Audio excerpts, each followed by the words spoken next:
Isang gabi may naligaw na aso sa bakuran namin. Umiiyak kasi inaway yata ng pusa.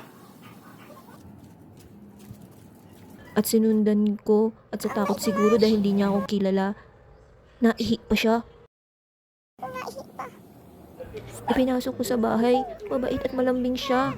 Naisip ko na dito na lang siya sa akin, baka kung ano pang mangyari. Sa sobrang saya niya, naiyak siya.